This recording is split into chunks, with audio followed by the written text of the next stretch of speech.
আপনার বিচারিক আদালত থেকে হাইকোর্ট ডিভিশনে দীর্ঘদিন পর সেই মামলা থেকে সমস্ত আসামিদেরকে খালাস দেওয়া হয়। সেই খালাসের আদেশের বিরুদ্ধে রাষ্ট্রপক্ষ লিভ টু আপিল ফাইল করে এবং আমাদের সর্বোচ্চ আদালত অ্যাপেলেট ডিভিশন লিভ মঞ্জুর করার পরে যে আপিল হয় সেই আপিল আমরা দীর্ঘদিন শুনানি করেছি এবং আমি কৃতজ্ঞ চিত্তে মাননীয় আদালতের কাছে আমি আমার কৃতজ্ঞতা আমি এক্সপ্রেস করছি যে আমরা দীর্ঘ প্রচেষ্টায়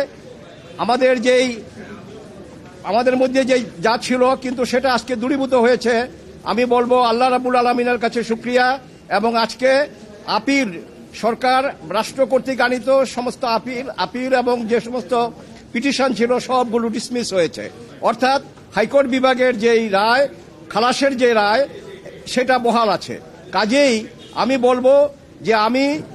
গর্ব অনুভব করি আমার সুপ্রিম কোর্ট নিয়ে, আমার হাইকোর্ট বিভাগ এবং আমার অ্যাপেলেট ডিভিশন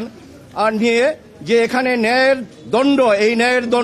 মানদণ্ড আজকে আবার তারা উঁচু করে ধরলেন। কাজেই বাংলাদেশে বিচার আছে,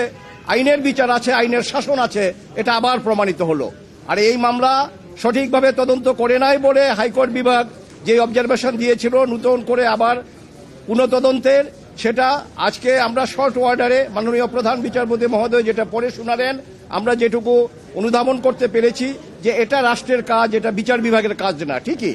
কারণ এটুকু এক্সপান্স করা হয়েছে। আর নন অ্যাপিলিং অ্যাকিউজড অর্থাৎ জনাব তারেক রহমান সাহেব এবং আপনার অন্যান্য যারা ছিলেন তারা যারা আপিল করতে পারেননি এবং যারা দেশে উপস্থিত ছিলেন না,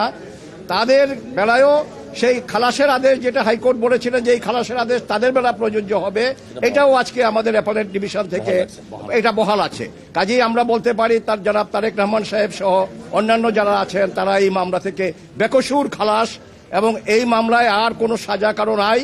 আমরা আবারও আল্লাহ রাব্বুল আলামিনের কাছে কৃতজ্ঞতা প্রকাশ করছি, শুকরগুজার করছি এবং আদালতের প্রতি আমরা কৃতজ্ঞ চিত্তে আদালতের এই রায়কে আমরা স্মরণ করছি। এবং আমি বাংলাদেশের একজন আইনজীবী হিসাবে আমার সুপ্রিম কোর্ট নিয়ে আমি গর্ব অনুভব করি যে আবার প্রমাণিত হলো যে আইনের শাসন আছে আর বিনা বিচারে অন্যায়ভাবে কাউকে ফাঁসি দেওয়া যাবে না, এটা আবার প্রতিষ্ঠিত হলো এবং এই ধারাবাহিকতা যেন বজায় রাখা। আর 164 ধারার জবানবন্দি মরহুম মুফতি হান্নান সাহেবের জবানবন্দির উপরে এই টোটাল মামলাটা ছিল, কিন্তু আজকে মাননীয় প্রধান বিচারপতি যখন রায় পড়ে শোনালেন সেখানে উনি বলেছেন যে যা একজন ফাঁসির আসামি অন্য মামলায় সিলেটের আনোয়ার চৌধুরী সাহেবের উপরে যে গ্রেনেড অ্যাটাক হয়েছিল সেই মামলায় তখন তার ফাঁসি ছিল, সেখান থেকে এনে তাকে এই যে 164 করা হয়েছে দ্বিতীয়বার এবং এই সেকেন্ড কনফেশন, এটা আইনত গ্রহণযোগ্য না। এবং এখানে সবচেয়ে বড় কথা যেটা স্বতঃস্ফূর্তভাবে করা বা ভলান্টারিনেস, যেটা এই মামলায় উনি বলেছেন শুধু মুফতি হান্নান না, অন্যান্য যে সমস্ত স্বীকারোক্তিগুলো ছিল